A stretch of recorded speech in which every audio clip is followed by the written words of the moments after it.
Hello everyone, Assalamu Walaikum. How are you all? I hope you are well. Welcome back to my channel in this new video.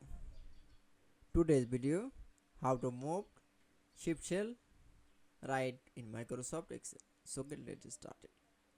At first open your Excel document file. Firstly then show the Excel document from the data.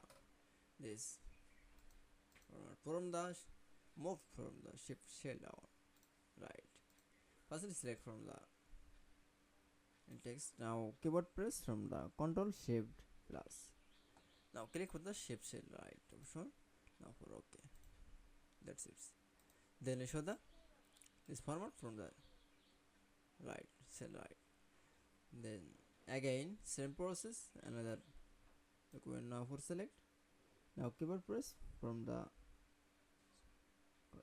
Control Shift plus. Now click for the OK. That's it. Then show the moved shift cells right in Microsoft Excel. I hope to enjoy the video. Please like, comment, share and subscribe my channel. Thanks for watching my video.